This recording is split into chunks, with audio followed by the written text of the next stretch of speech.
Hello दोस्तों, कैसे हैं? हेलो दोस्तों, कैसे हैं? एग्ज़ाम लोक में आपका बहुत-बहुत धन्यवाद। आपका स्वागत है हमारे चैनल पे। अगर प्रथम बार हैं, तो हमारे चैनल को सब्सक्राइब कर लीजिए, लाइक कर दीजिए, शेयर कर लीजिए। चलिए, हम कंप्यूटर के कुछ प्रश्नों को लेकर आए हैं, जो परीक्षा के लिए बहुत ही महत्वपूर्ण हैं। पहला क्वेश्चन है, स्टोरेज माध्यम की क्षमता की इकाई है, अर्थात हम जब स्टोर करते हैं कोई चीज़ तो किस क्षमता में यानी किस इकाई में हम स्टोर करते हैं। जैसे हम इसको समझाना चाहते हैं आप सभी लोगों को। जैसे अगर आप किसी वस्तु को तौलते हैं तो किस रूप में तौलते हैं, किस इकाई में देखते हैं। जैसे हम कोई ठोस वस्तु को तौलते हैं, जैसे हुआ चावल हुआ, गेहूँ हुआ, तो हम किस रूप में? ग्राम में तौलते हैं। उसी तरह से हम कोई तेल को रखते हैं, यानी लिक्विड चीज़ें तौलते हैं, धारिता को तौलते हैं, तो किस रूप में तौलते हैं? मिलीलीटर में हो। उसी तरह से हम कंप्यूटर में जब स्टोर करते हैं कोई चीज़, तो किस में करते हैं? उसकी क्षमता, उसकी इकाई क्या होती है? बाइट होती है। ठीक है? नेक्स्ट है, 1 किलोबाइट कितने के बराबर होती है? 1 किलोबाइट कितने के बराबर होती है? तो 1024 बाइट्स के बराबर होती है। कुछ और भी पैमाने हैं। 1000 किलोबाइट बराबर 1 एमबी होता है। 1000 1024 किलोबाइट 1024 किलोबाइट बराबर 1 एमबी होता है। 1024 एमबी बराबर 1 जीबी होता है और 1024 जीबी बराबर 1 टेराबाइट होता है। जीबी का तात्पर्य होता है गीगाबाइट, एमबी का तात्पर्य होता है मेगाबाइट। ठीक है, नेक्स्ट क्वेश्चन की तरफ चलते हैं हम। कंप्यूटर के आंकड़ों में अशुद्धि को क्या कहा जाता है? कंप्यूटर के आंकड़ों में अशुद्धि को क्या कहा जाता है? बग। यानी कंप्यूटर में कोई आंकड़े अशुद्ध के रूप में आ जाता है तो उसे हम क्या कहते हैं? बग कहते हैं।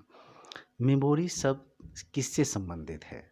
मेमोरी शब्द किससे संबंधित है? जैसे हमारे दिमाग की मेमोरी में होती है, तो हमारे सारे सूचनाएं दिमाग की मेमोरी में स्टोर होती हैं, यानी स्टोर से इसका संबंध होता है। यानी जब कंप्यूटर में भी बात होते हैं, तो कंप्यूटर की जो मेमोरी में जितनी भी चीज़ें हम लोड करते हैं, ठीक है, वो स्टोर ही कहलाती है। यानी कोई भी इंफॉर्मेशन हम जब कंप्यूटर में लोड करते हैं तो उसे स्टोर कहते हैं। स्टोर माने रखना, रखते हैं। तो मेमोरी शब्द किससे संबंधित है? स्टोर से तात्पर्य है। नेक्स्ट है, कंप्यूटर हार्डवेयर जो आंकड़ों की बहुत अधिक मात्रा का स्टोर करता है कहलाता है। यानी स्टोरेज क्या है? यानी कंप्यूटर का हार्डवेयर जो आंकड़ों को बहुत अधिक मात्रा का स्टोर कर सकता है। ठीक है, आंकड़ों को स्टोर कर सकता है, वो है चुंबकीय टेप और डिस्क। डिस्क क्या होता है? डीवीडी है, सीडी है और हार्ड डिस्क है। डीवीडी कम्पैक्ट डिस्क, डीवीडी के तात्पर्य, सीडी के तात्पर्य होता है कम्पैक्ट डिस्क और डीवीडी के तात्पर्य होता है डिजिटल वीडियो डिस्क और एक हार्ड डिस्क होती है। नेक्स्ट है आपका सिम। ये बहुत सारे कम लोग जानते होंगे कि जो हम मोबाइल में सिम का प्रयोग करते हैं तो उसका पूरा नाम क्या होता है? तो इसका नाम होता है subscriber identity modulator. Subscriber identity modulator, यानी सब्सक्राइबर का तात्पर्य होता है ग्राहक। जैसे मैं भी कह रहा हूँ कि हमारे चैनल को, एग्जाम लोग को आप सब्सक्राइब कर लीजिए। ठीक है, तो एक तरह का सब्सक्राइबर का तात्पर्य होता है ग्राहक और आइडेंटिटी माने होता है पहचान और मॉड्यूलेटर माने होता हुआ तात्पर्य होता है आवाज़। मॉड्यूलेटर का तात्पर्य होता है आवाज़, सब्सक्राइबर माने ग्राहक होता है, आइडेंटिटी माने पहचान और मॉड्यूलेटर का तात्पर्य होता है आवाज़। नेक्स्ट है, डिजिटल कंप्यूटर किस सिद्धांत पर कार्य करता है? डिजिटल कंप्यूटर जो होता है गणना के सिद्धांत पर काम करता है। डिजिटल कंप्यूटर गणना के सिद्धांत पर कार्य करता है। नेक्स्ट क्वेश्चन है 8वां, आधुनिक डिजिटल कंप्यूटर में किस पद्धति का उपयोग किया जाता है? आधुनिक डिजिटल कंप्यूटर में किस पद्धति का उपयोग किया जाता है? तो इसका नाम है द्विधारी नंबर सिस्टम, जिसे कहते हैं बाइनरी नंबर सिस्टम। कभी कभी पूछता है बाइनरी नंबर सिस्टम क्या है? तो जीरो और वन को हम बाइनरी नंबर सिस्टम कहते हैं। पेन ड्राइव क्या है? एक हटाए जाने वाला द्विधारी भंडारण एकक है। यानी पेन ड्राइव के एक हटाए जाने वाला द्विधारी भंडारण एकक है। कहने का तात्पर्य है कि पेन ड्राइव में हम कोई इन्फॉर्मेशन को लोड करते हैं, यानी कॉपी करते हैं और पुनः हम उसे मिटा देते हैं और पुनः कॉपी करते हैं, पुनः मिटा देते हैं। अर्थात कहने का तात्पर्य होता है कि हम क्या हैं, वो जो पेन ड्राइव में इतनी सूचनाएं होती हैं कि हम पुनः डाल सकते हैं, निकाल सकते हैं। इस वजह से एक हटाए जाने वाले द्विधारी भंडारण एकक कहा जाता है। प्रोग्राम हेतु सर्वप्रथम विकसित की गई भाषा, सर्वप्रथम कंप्यूटर प्रोग्राम के लिए जो भाषा विकसित की गई है उसका नाम क्या है? फोर्टान। उसका नाम क्या है? फोर्टान। फोर्टान याद रखने की चीज़ है। भाषा जिसे कंप्यूटर समझता है, निष्पादित करता है, कहलाता है। वह भाषा जिसे कंप्यूटर समझता है और निष्पादित करता है।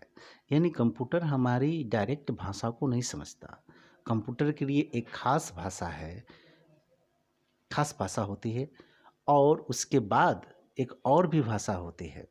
यानी कंप्यूटर की जिस भाषा को समझता है उसे हम लो लेवल कहते हैं और लो लेवल भाषा को ही हम क्या कहते हैं? मशीनी भाषा कहते हैं। लो लेवल का तात्पर्य ये मत समझिए कि लो लेवल का तात्पर्य होता है आसान। आसान नहीं है। लो लेवल भाषा सबसे मुश्किल भाषा होती है, टफ होती है, क्योंकि ये बड़े ही कठिनाई से कोडिंग की जाती है और कोडिंग को याद करना आसान नहीं होता है। लेकिन एक होती है भाषा, दो प्रकार की होती है, पहले ये हम जान लेते हैं। पहला होता है लो लेवल भाषा और हाई लेवल भाषा। लो लेवल भाषा में मशीनी भाषा आती है और हाई लेवल भाषा में जो होता है वो हमारी भाषा होती है, अर्थात जिससे सिस्टम सॉफ्टवेयर तैयार होते हैं। कोरोल है, फोर्ट्रान है, अभी बहुत सारे सी प्लस प्लस है, सी है, बहुत सारी ऐसी भाषाएं हैं। आगे अधिकतर कंप्यूटर समझता है। कंप्यूटर कौन सी भाषा को समझता है? उच्च स्तरीय भाषा है जिसे कहते हैं हाई लेवल भाषा। विंडोज सॉफ्टवेयर का निर्माण किया गया। विंडोज सॉफ्टवेयर का निर्माण किसने किया? माइक्रोसॉफ्ट। माइक्रोसॉफ्ट जो होता है अमेरिका की कंपनी है, इसके मालिक है बिल गेट्स। और ये भी जान जाइए कि सबसे अधिक दुनिया में जो अमीर हैं वो बिल गेट्स होते हैं। बिल गेट्स हैं, यानी माइक्रोसॉफ्ट कंपनी के मालिक बिल गेट्स हैं। दूसरी है ओरेकल। क्या है? ओरेकल जो होता है एक डेटा बेस सॉफ्टवेयर होता है। ओरेकल जो होता है एक डेटाबेस सॉफ्टवेयर है। ओरेकल एक डेटाबेस सॉफ्टवेयर है। कौन सा सॉफ्टवेयर सब संसाधन में प्रयोग किया जाता है? यानी कौन सा सॉफ्टवेयर जो है, कौन सा सॉफ्टवेयर सब शब्द संसाधन में प्रयोग किया जाता है? सब संसाधन का तात्पर्य होता है word processing, page maker, MS word, word star, ये सब संसाधन हैं। ये शब्द संसाधन हैं जो पेज मेकर, एमएस वर्ड और वर्ड स्टार, यानी सब संसाधन का तात्पर्य ये समझ लेते हैं कि हम शब्दों को यानी वर्डों को हम ठीक ढंग से डिजाइन करते हैं, बहुत बेहतर ढंग से सजा करके लिखते हैं। उसी को क्या कहते हैं? वर्ड संसाधन, यानी वर्ड प्रोसेसिंग सॉफ्टवेयर। यानी कहने का तात्पर्य है जिसमें आप अब वीडियो देख रहे हैं, कौन सा सॉफ्टवेयर लिखा हुआ है, ये सारी चीज़ें तो ये क्या है? एम एस वर्ड में लिखा गया है। ये सारी चीज़ें इन्फॉर्मेशन एम एस वर्ड में लिखा गया है। तो एम एस वर्ड में नए शब्दों को लिखा गया है, इस वजह से हमें क्या कहेंगे? वर्ड प्रोसेसिंग सॉफ्टवेयर, अर्थात शब्द संसाधन सॉफ्टवेयर है। विश्व का प्रथम इलेक्ट्रॉनिक डिजिटल कंप्यूटर है ENIAC। यानी विश्व में प्रथम बार जब कंप्यूटर बना उसका नाम रखा गया, उसका नाम क्या है? ENIAC। भारत में निर्मित प्रथम कंप्यूटर है सिद्धार्थ। भारत में निर्मित प्रथम कंप्यूटर, यानी भारत में विश्व में प्रथम कंप्यूटर जो बना वो ENIAC है और भारत में प्रथम निर्मित कंप्यूटर है सिद्धार्थ है। WW फुल फॉर्म क्या है? यानी डब्ल्यू का फुल फॉर्म क्या होती है?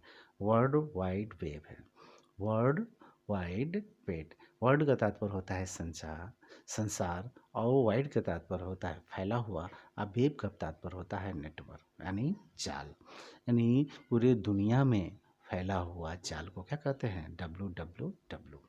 सूचना का राजपथ, सूचना का राजपथ यानी इन पाथवे ऑफ इंफॉर्मेशन, यानी पाथवे ऑफ इंफॉर्मेशन को किसे कहते हैं? यानी पाथवे ऑफ इंफॉर्मेशन यानी सूचना का राजपथ किसे कहते हैं? इंटरनेट को। इंटर दो शब्दों से बना है, इंटर और नेट। देख रहे हैं, इंटर है और नेट है। इंटर का तात्पर्य होता है इंटरनेशनल, और नेट का तात्पर्य होता है क्या? जाल। इंटरनेशनल का तात्पर्य होता है इंटरनेशनल का तात्पर्य होता है अंतर्राष्ट्रीय, और नेट का तात्पर्य होता है जाल। यानी अंतर्राष्ट्रीय जाल यानी पूरे दुनिया में फैला हुआ जो जाल है, उसी को क्या कहते हैं? इंटरनेट कहते हैं। पहला कंप्यूटर भारत में कब और कहाँ लगाया गया? सर्वप्रथम कंप्यूटर भारत में जो लगा, कहाँ लगा? वो है ISO कोलकाता 1955, यानी कलकत्ता में लगाया गया था 1955 में। भारत का प्रथम डाकघर है जो कंप्यूटर लगाया, यानी कौन सा वो भारत का डाकघर है जो सर्वप्रथम कंप्यूटर लगाया? वो है नई दिल्ली। दोस्तों, ये हमारे 21 क्वेश्चंस हैं। अब इसको आप बढ़िया ढंग से नोट कर लीजिए कापी पे। ये परीक्षा के हेतु बहुत ही महत्वपूर्ण है। इसे आप नोट कर लीजिए और इसे मेमोराइज कर लीजिए। एक बार पुनः रिक्वेस्ट कर रहा हूँ कि हमारे चैनल को सब्सक्राइब कर लीजिए, लाइक कर लीजिए, शेयर कर लीजिए। मैं हमेशा वीडियो डालता रहूँगा जो आपको डायरेक्टली पहुँच जाएगा। धन्यवाद। अब नेक्स्ट वीडियो के लिए वेट करिए, मैं बहुत जल्दी ही नया वीडियो डालूँगा। और लाइक और शेयर भी कर दीजिएगा। और साथ साथ में इस वीडियो है तो कमेंट भी लिख लीजिए, कमेंट भी डालिए। जो आपको समझ में नहीं आता हो, किसी तरह की दिक्कत हो, भाषा की प्रॉब्लम हो, यानी हमारी भाषा समझ में नहीं आती हो, ये सारी चीज़ें आप डाल लीजिए। लिख करके मैं इम्प्रूव करने की कोशिश करूँगा, बताने की कोशिश करूँगा। धन्यवाद।